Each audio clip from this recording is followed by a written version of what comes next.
Recipes that come from America's Test Kitchen are about as foolproof as they can get. Chris Kimball, host of America's Test Kitchen, is here to show us some of his best recipes from the brand new companion cookbook. Take a look at this. Go run and buy it at the stores, folks. Test Kitchen Favorites. And Chris, we just listened to this whole segment about how to stay slim. Could you put that knife down before you start? I'm going to make me nervous.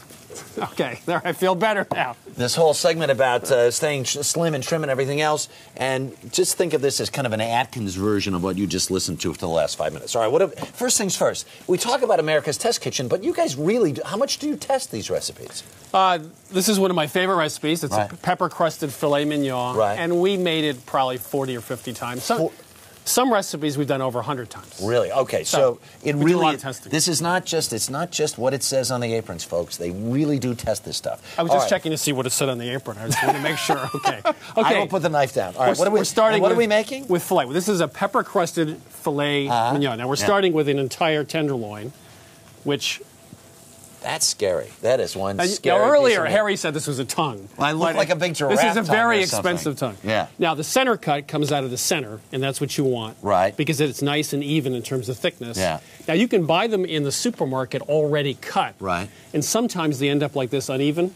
So we suggest you buy a center cut and cut it yourself. And then do it yourself. Yeah, right. we're just going to cut through the meat like that. It's probably going to be a little less expensive then, right, too? Yeah, we actually tested buying these in the supermarket versus going to a mail order source. Oh, right, because you see those in the magazines. Yeah. Now, mail order tasted great. It was $65 a pound, some of them. Really? I mean, this is a trust fund recipe, folks, if I've ever seen one. Yeah. And these are about $20. Yeah. The other thing you can do is buy a whole tenderloin at one of the price clubs. And those are actually very inexpensive. And since you've tested it, is the meat the same quality? It's fine. That's what we actually do in the test kitchen. That's so there you smart. go. That's so really now we smart. have 4. They're about 8 ounces each, 2 inches high. Okay. They look great. And this is kind of your very splurgy sort of Sunday dinner kind of, wow, we're really going to go all out. No, we do this every night. It's $100 for the kids. It's not a problem. That's right. Okay, now we have... Here's the thing, though. It's peppercorn. How do you make the peppercorns work best on the meat? Well, the problem with this recipe is the peppercorns coat the meat so you can't saute the meat to get a nice browning, and they're too hot. Right. Because the filet's a very tender piece of meat, but doesn't have a lot of flavor. Okay. So you overpower the meat. So what we're going to do... You're only getting the poivre and none of the steak, right? That's very good.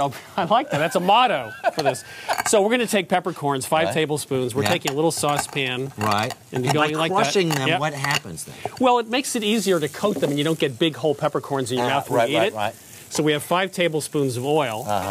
And we're going to cook these about 7 minutes. Right. And then what this does, it takes... you can get the... I'm getting a reaction in my eyes just to those broken peppercorns. Just wait till you taste the steak.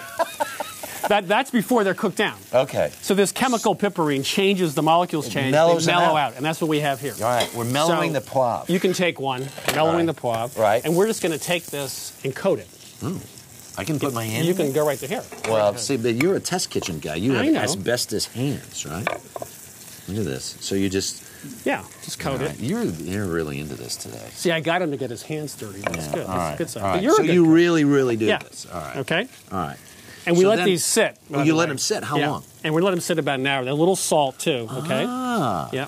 Let them sit for an hour. Let them sit. And the reason is the salt will bring up the beefiness of the meat. Yep. And also, it'll sit and coat, and the oil and the peppercorns will get nice and meshed into the meat. Right, all right. Like so then we've done that for an hour. Now we're sauteing them.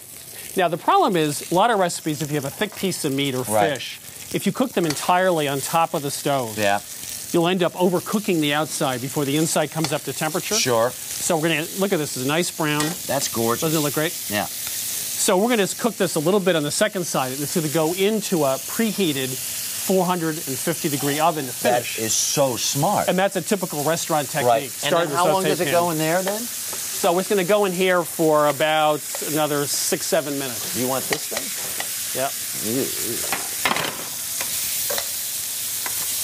All right. That's very hot. Be careful. All right, we're going to be careful. All right, real quickly then. What kind of sauce, when they're done, what kind of sauce do you put on it? I got about 30 seconds left. We have a reduction of port. We have some balsamic vinegar, dried sour cherries, little shallot, little butter we'll put in now. And you can taste it. You can take it right here. Yeah.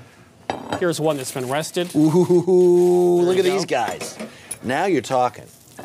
This looks so good. Can you drizzle some of that on here, man? I mean, I need this. I need this in the worst way. All right, Chris. This is one of our top recipes, by the way. Yeah. So if you don't like it, I'm not coming back. So you better like it.